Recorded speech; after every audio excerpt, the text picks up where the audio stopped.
Good evening, fellow night dwellers. This is the fourth video in our Configuring Scrivener for NaNoWriMo series, where we'll be setting up an editor, organizing any pre-writing, and or making an outline.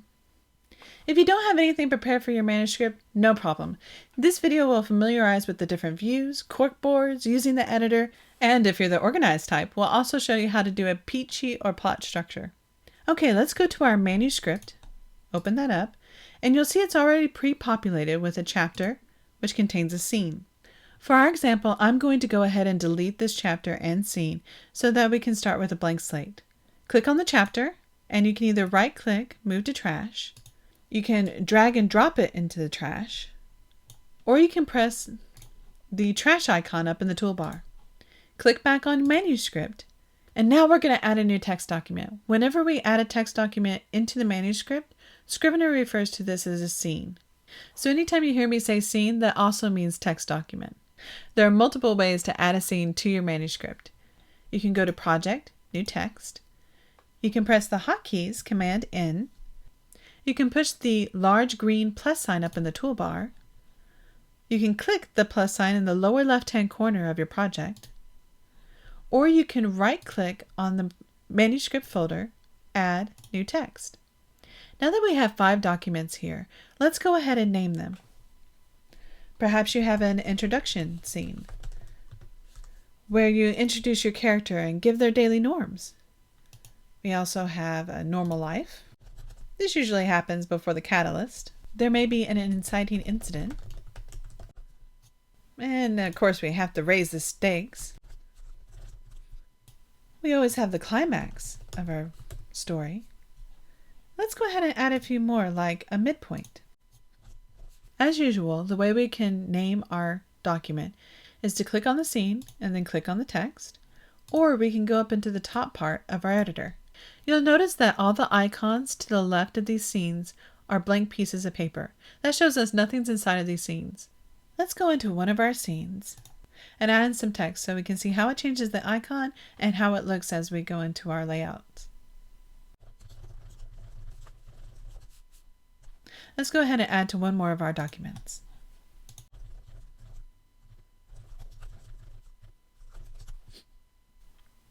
Now let's go to our manuscript folder. If you don't see anything here, that means we do not have a view selected. Go up into your toolbar and go to the 2x2 grid. This will turn on our Corkboard view. Now if you look in Raise the Stakes, you'll see this gray text. This is what we wrote inside of that document. Clicking on this card, let's go to the synopsis over in the inspector. Now, instead of adding the text that we want to show up in our manuscript, that we want to have for our readers, our synopsis will give us an idea of what is inside of that scene or chapter. In this case, we're raising the stakes for a protagonist. Something that makes the situation more dire. Now you'll notice in the card that overwrote the light gray text that was there before. Don't fret, you have not overwritten anything in your manuscript. So if we go back to Raise the Stakes, our text is still there. Let's go back to the manuscript folder. Now the corkboard is really cool and wonderful tool, especially if you're used to outlining your novel. Currently, the corkboard is organized in the order of our manuscript. If you go down to the lower right-hand corner of your editor, you'll see there are a few options. One of the options is the Freeform Corkboard. It's 3 little squares with one on top. With this version, you can move your cards around to wherever feels best in your document. So we know we want the introduction way before the climax. And maybe the normal life? When does Raise the Stakes happen? Is that before or after the midpoint? Oh, we have an inciting incident. Now that they're all stacked together, this may seem a bit chaotic. If you press the Commit button, it'll give you an option of top, left to right, right to left. Play around with these options to see how it commits it to the actual corkboard. We're going to go with the default, top, left to right. You'll notice that it changed the order of our scenes in our manuscript. If you go back to the 2x2 view in the lower right-hand corner of your editor, you'll notice it's changed there as well. Now, it's still not quite right. We want this midpoint to be up before our climax, and our inciting incident needs to go way up higher. But it's kind of hard to see it all at once. So what we do is go to the lower right-hand corner of the editor, click on these 4 little cards. These are the options for the corkboard. You can reduce the card size, reduce the ratio, reduce the spacing, or increase it, of course. You can choose how many go across, and even show the keywords if you have any. Another way to organize your corkboard is by labels. You'll see these 2 lines with the cards on them. Click there in the lower right-hand corner. If your scene does not yet have a label color, it'll be put on this thin parallel lines here, where it says no label. If you drag one of the cards onto a color, it will automatically assign that color label to that card. In this case, it's red, and I'll add a little red band to the left side of the card to let you know that's the label color. And again, we can move things around. You can also view this in a vertical format by pressing the vertical button in the lower right-hand corner. I'm going to pull everything back into the no labels. Click on the Arrange by Label button again and return back into our original corkboard view. If you prefer a little bit more structure to your manuscript, or you're planning on going by a beat sheet, we can do that in Scrivener as well. Some of the 3 popular ones, if you want to look up what I'm talking about, are the 3-act plot structure, the 7-point plot, and Save the Cat Writes a Novel beat sheet. I'll link to Save the Cat Writes a Novel below.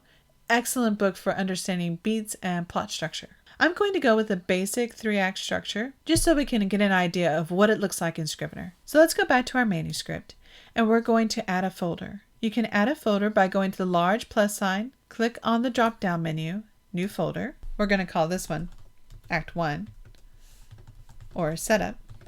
You can add a folder in this little folder with the plus button in the lower left-hand corner. We're going to call this one Act 2, Confrontation. Or you can add a folder by going to Project, New Folder. The hotkey for this would be Option Command N. We're going to call this one Act 3, Resolution. Now we can pull our scenes into the folders. So our introduction would go into Act 1 as well as the normal life and the inciting incident. The midpoint goes into our confrontation and the climax goes into resolution. To move scenes or folders into other folders, we click, hold, drag and drop.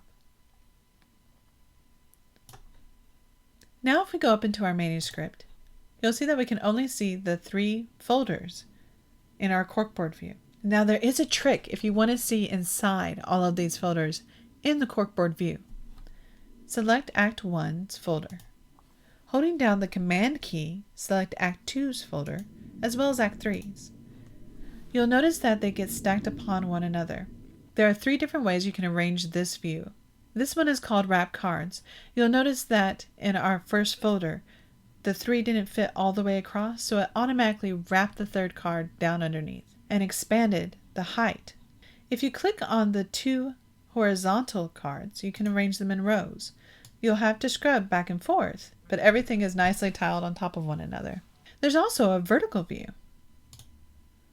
Again, you'll have to scrub left and right, but a lot of people prefer this view because it's very similar to the actual corkboard method where you're putting post-its on the corkboard. The cool thing about this view is you can pull scenes into different chapter folders, making it easy to rearrange your whole document. With this view, there's not a freeform version. Now the last view that we have is our timeline view.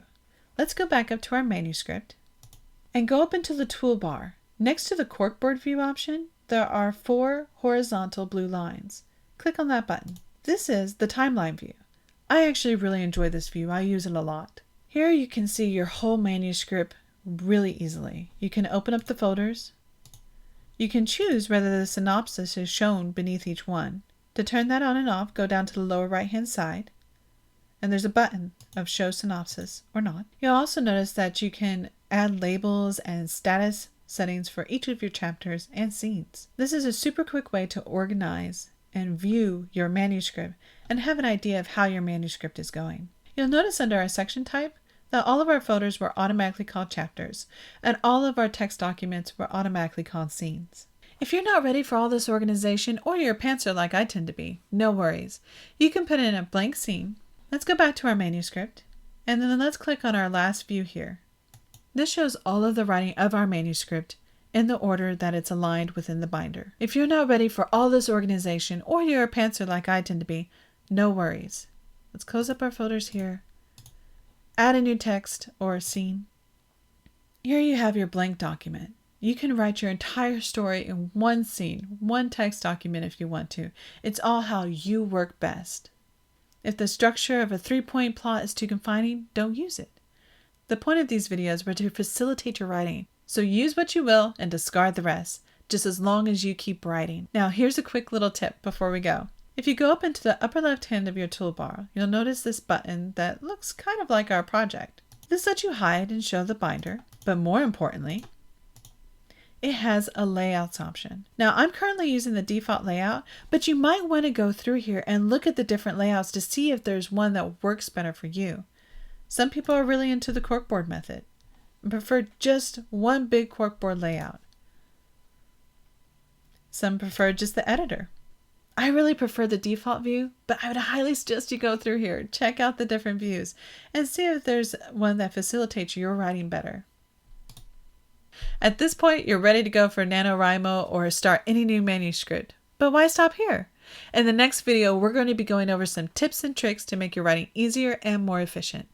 Thank you for tuning in to Fiction's Darker Side. If you enjoyed this video, please consider giving a thumbs up. We're always busy composing writing-related tool tutorials, bullet journal spreads, and advice conversation videos. If there's a topic you'd like to see more on, drop it in the comments below or ping me on social media. Happy writing!